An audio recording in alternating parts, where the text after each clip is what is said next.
20h sur les antennes de la télé Futur Média. Mesdames, Messieurs, bonsoir. C'est parti pour le sommaire de cette édition. Les habitants des HLM Anglemousse disent non à la construction d'une gare routière du TER. Ils accusent des autorités de vouloir confisquer leurs 2 terrains de football. Ces populations appellent à la préservation de l'espace public. D'autres populations qui haussent le ton, ce sont celles de Diamalaye. Elles dénoncent la construction anarchique et irrégulière dans la cité. Et puis en sport, les Lions du Sénégal se sont entraînés cet après-midi au Caire pour la préparation de leur quart de finale contre le Bénin. Ismaël Assar et Crépin Diatta n'y ont pas pris part. Voilà le sommaire de cette édition. Tout de suite le développement.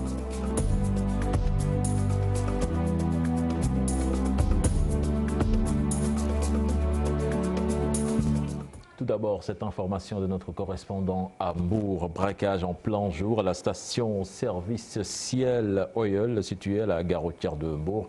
2 individus armés ont ligoté le gérant avant d'emporter une importante somme d'argent. La police a ouvert une enquête. Les habitants des HLM Anglemousse s'opposent à la construction d'une gare routière du TER. Ils dénoncent l'attitude des autorités et appellent à la mobilisation pour la préservation de l'espace public.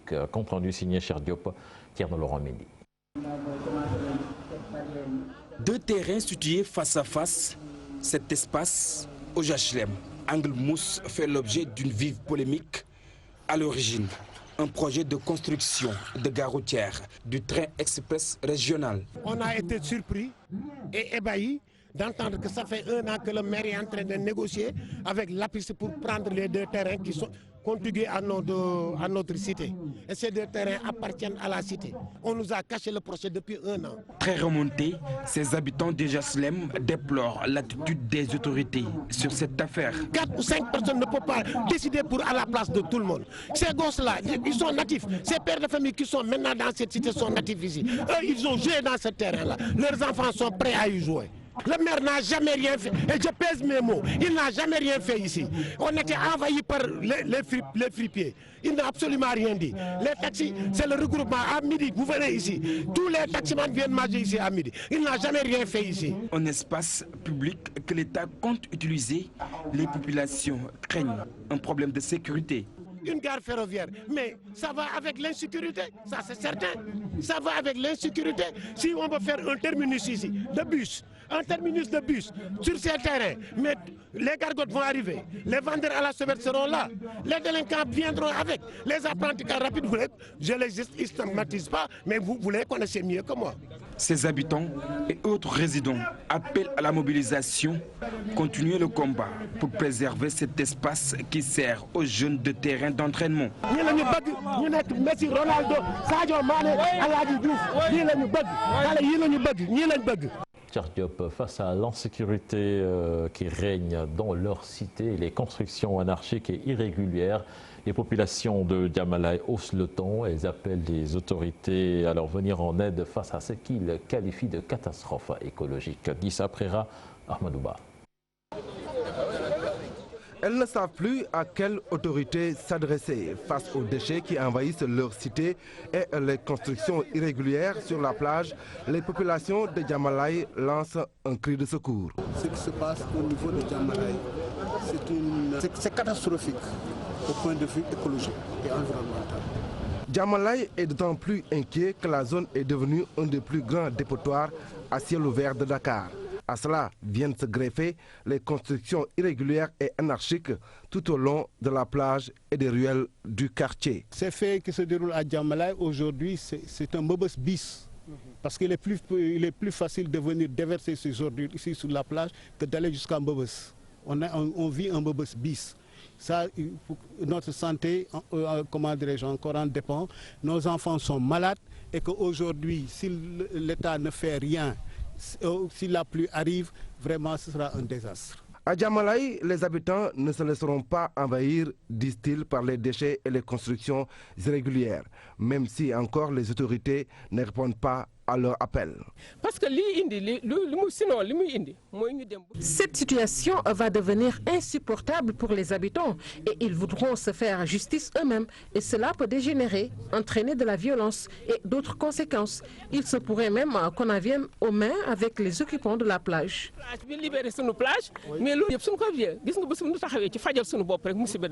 À l'ère où le Sénégal met l'accent sur l'ordre et la propreté dans les villes, Diamalaye étouffe encore par les déchets et autres constructions irrégulières. Mais pour les habitants, il ne faut surtout pas rester en rade de ce mouvement. 10 après un dialogue interreligieux, le mouvement scout veut jouer pleinement son rôle. Pour réussir ce combat, un guide sera mis à la disposition des populations pour éviter les conflits intercommunautaires et dénoncer le terrorisme. Des journées de réflexion ont eu lieu à Bourg pour plus de résultats. Abdourahmane Diallo. Un guide doit être mis à la disposition de toute l'Afrique pour permettre de vivre en harmonie. Pour que chaque association puisse l'utiliser et former, enseigner les enfants, afin que les enfants puissent connaître ou bien apprendre à vivre ensemble avec son prochain, quelle que soit sa race, sa religion. Vu le contexte du terrorisme et autres formes de violence communautaire, les autorités comptent prendre des dispositions sécuritaires. Notre gouvernement travaille d'arrache-pied à mettre en place un certain nombre de mesures qui non seulement, dans un premier temps, permettent d'assurer la sécurité. Et par rapport à ça, il faudrait installer un climat social apaisé. Il faudrait favoriser le lien social entre les peuples, entre les communautés. Le Sénégal est en avance dans le dialogue interreligieux. Ce qui se passe ici au Sénégal, on le fait dans le monde entier. Toutes les sous-régions de tous les continents. Ce sont des choses de cette nature qui se passent, qui réussissent. Mais le Sénégal est bien en avance. Les scouts qui tiennent leur atelier misent beaucoup sur la jeunesse pour ce dialogue interreligieux. Abdourahmane Diallo, pour le développement de notre agriculture et la consommation locale, des parlementaires se sont donné la main pour mettre en place un réseau appuyé par le CNCR. Ces députés comptent accompagner le ministre de l'Agriculture dans ses programmes et politiques. Autre défi qu'ils veulent relever, pousser les Sénégalais à consommer local. Alassane Ba. Une initiative de ces parlementaires. Un réseau pour accompagner les paysans et leurs partenaires. Un nouvel acteur qui veut jouer sa partition pour le développement de notre agriculture. Ils ont le soutien du ministère. La population sénégalaise croît de manière régulière. Les gens parlent de 2,7% de taux de croissance de la population.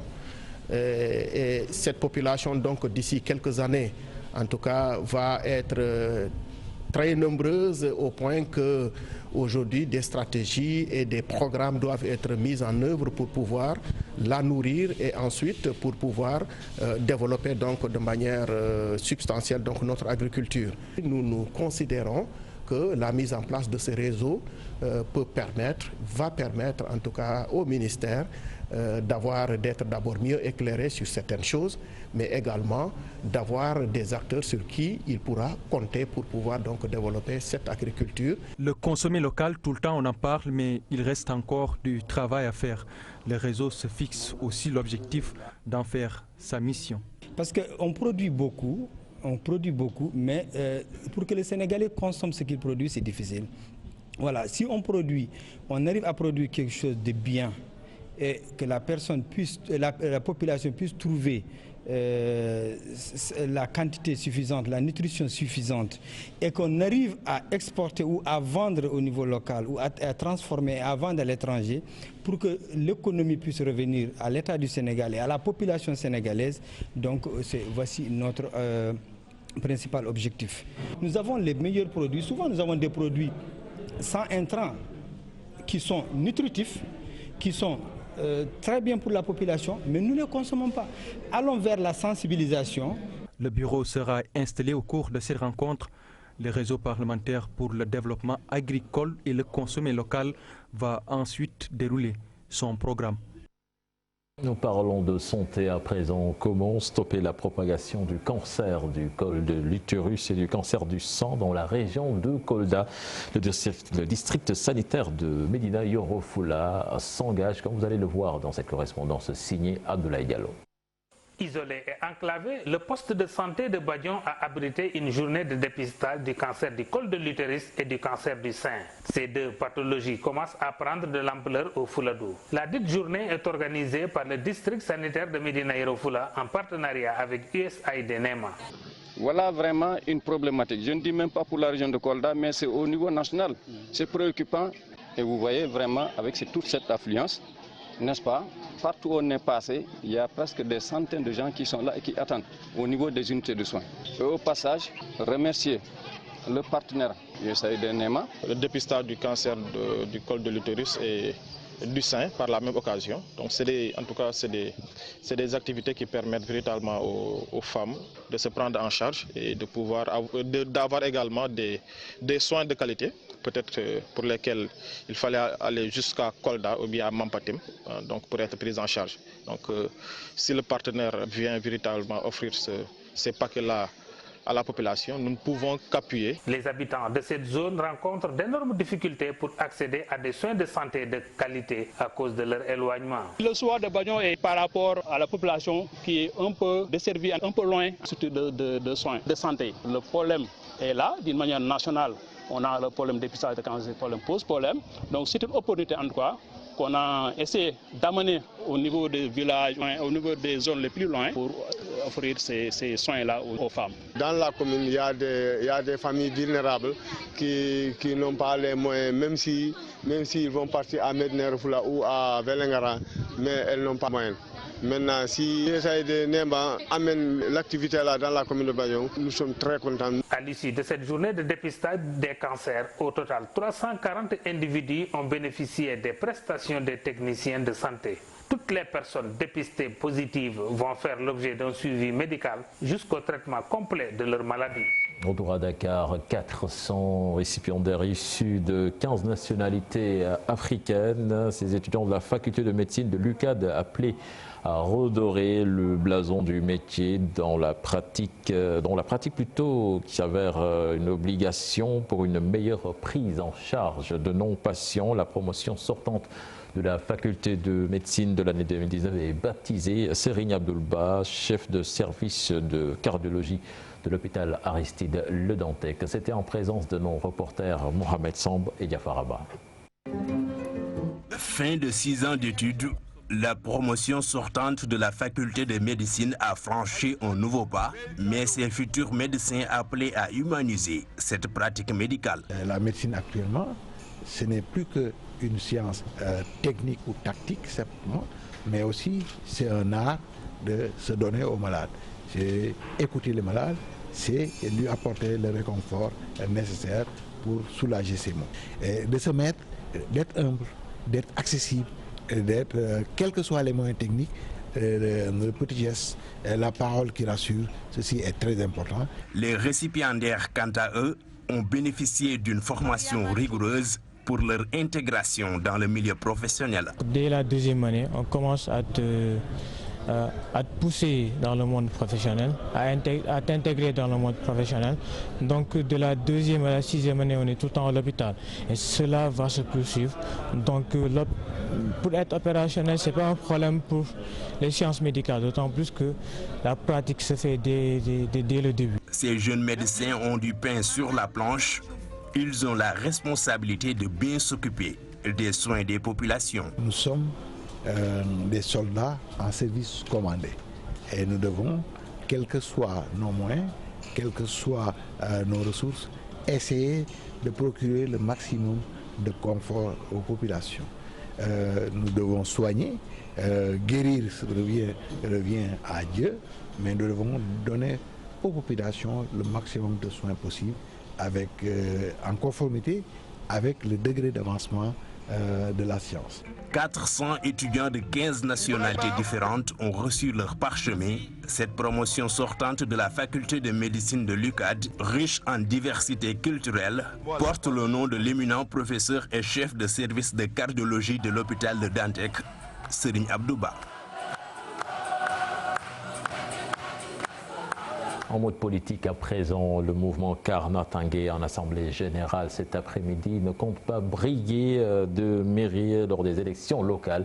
Son président Abdoumboup soutient que la caution de 10 millions de francs CFA est accessible à tout candidat désirant diriger une commune. Il compte aussi participer à la liste de Benno Bokk Yakaar. Je vous propose de l'écouter. Ces propos sont recueillis par Habib Faye.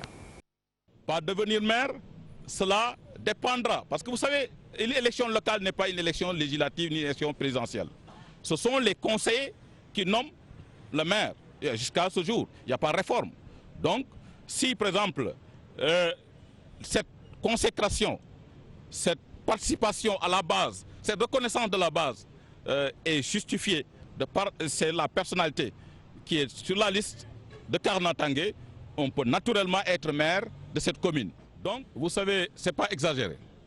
Une démocratie sélective permet l'élection des élites, dirais-je. Parce que nos collectivités territoriales, avec les réformes de décentralisation, de l'acte 3 de la décentralisation, à l'heure où l'attractivité du pays devient de plus en plus importante, à l'heure où l'attractivité du pays avec l'exploitation future des ressources pétrolières, le Sénégal verra la visite de beaucoup de personnalités, de bailleurs de par le monde.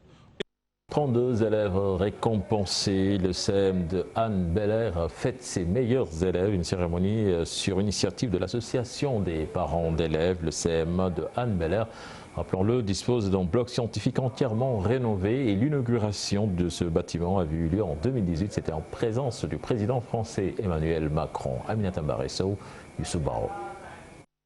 C'est un collège qui date de 1993. Mais grâce à l'Agence française de développement, le collège de Anne dispose désormais d'un bloc entièrement réservé aux scientifiques. Nous avons pour le moment 20 salles de classe fonctionnelles. Nous avons 30 enseignants et 6 surveillants en général.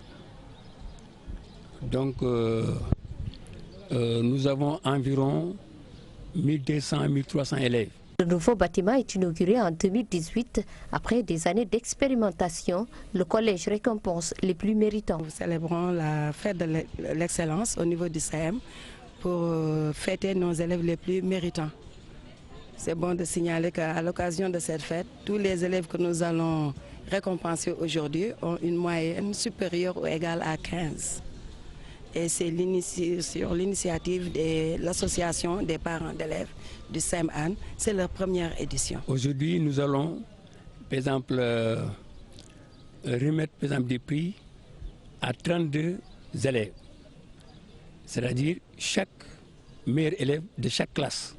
Et on va distinguer 4 meilleurs élèves de chaque niveau.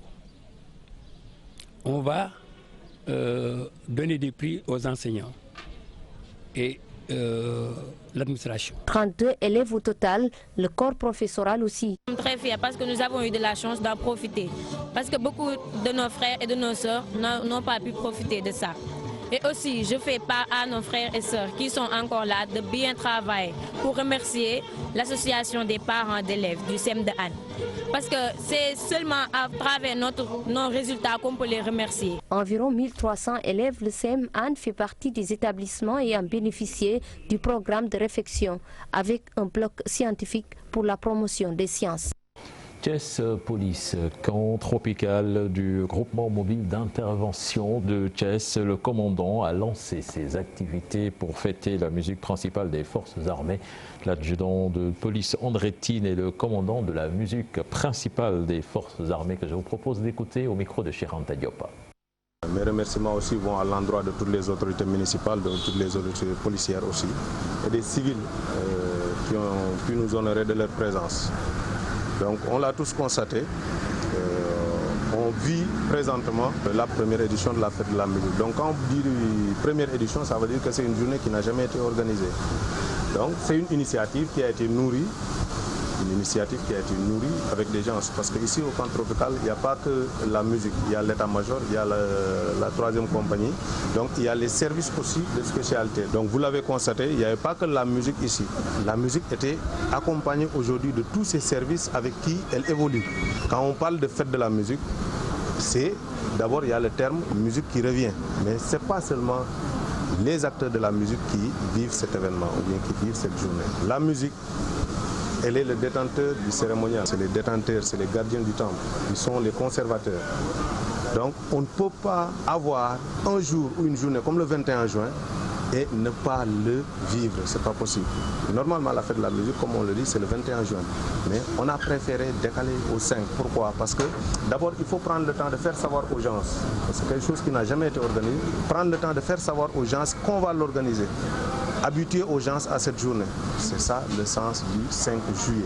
Je dis un grand merci à toutes les entités de la police nationale, plus particulièrement le groupement opérationnel de Thiès, l'état-major et tous les groupements opérationnels de la police nationale. Nous allons à présent à la rencontre d'un artiste autodidacte. Elle s'appelle Mame Fatou Diop. Elle s'intéresse à la confection de maquettes à l'aide de perles et de fils à coudre. Parmi ses œuvres, une grande mosquée, le Palais de la République et des objets de décoration. Ibou Diouf et Thierno Laurent Mendy l'ont rencontré. Une autre manière de présenter une maquette. Les choix sont larges et variés. Mosquée ou Palais de la République, sans oublier les objets de décoration. Mame Fatou Diop a une certaine maîtrise de son art. Au départ, je confectionnais des portes à clés. C'est par la suite que je me suis intéressée aux maquettes avec le plan de mosquée, de même que celle du palais. J'ai juste téléchargé la vidéo avant de la reproduire. Autodidacte, elle se réclame toujours artiste en herbe. Mame Fatou Diop présente une large gamme variée avec comme matière première les perles et les fils. Il me faut plusieurs paquets pour confectionner une maquette. Les perles sont chères et le travail très méticuleux. Voilà pourquoi je compte vendre ce palais à 200 000 francs CFA. Même si c'est cher, ça vaut la peine car le travail est très difficile. Je confectionne aussi des paniers de fruits, des boîtes à mouchoirs, des pots et des canapés. Et canapés pour décoration salle. Le talent est là et l'artiste forge quotidiennement. Mais plus de moyens aura forcément un impact dans sa carrière. Franchement, je remercie le bon Dieu car cette activité m'a permis de subvenir à mes besoins et d'aider ma famille. Mais j'ai besoin d'un soutien pour financer mon projet. Je lance un appel au chef de l'État à travers ce palais pour avoir son soutien.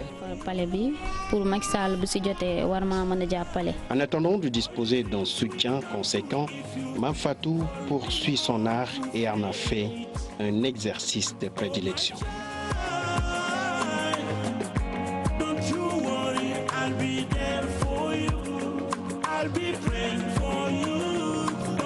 Le festival Attiéké s'inscrit dans l'agenda culturel, promotion de la culture gastronomique ivoirienne. Le festival va se tenir les 5 et 7 juillet prochains à la place du souvenir africain à Issatopaï. Attiéké à l'honneur, condiment à base de manioc, avec comme accompagnement sauce tomate, piment, poulet ou poisson braisé, pigeon, queue de bœuf, soupe de carpe. L'attiéké se mélange à toutes les sauces. On montre la culture ivoirienne au Sénégal. Bon, on le fait un peu comme le couscous. On fait l'eau, on fait à la vapeur. Ça se fait à la vapeur. L'attiéké se fait à la vapeur. Au fur et à mesure il cuit, on le tourne, après on le retire. Le festival bat son plein. Forcément, à côté du attiéké, son cousin Aloko veut aussi se faire voir. La loco et l'attiéké qui sont des plats favoris ivoiriens et qui aujourd'hui qui a traversé, je peux dire, les continents africains. Tout le monde entier aime la loco, aime aussi l'attiéké. Et férus de ce bon plat ivoirien, ils se retrouvent entre potes pour une dégustation bien de chez eux. L'attiéké, c'est un plat ivoirien, donc bon, c'est intéressant de se retrouver ici et puis manger ça, c'est très important. Je mange ça, bon, 2 fois, mais 3 fois dans la semaine comme ça, dans les restaurants ivoiriens en fait. Arrosés d'une bonne bière fraîche, nos amis ivoiriens vont sûrement vous mettre l'eau à la bouche.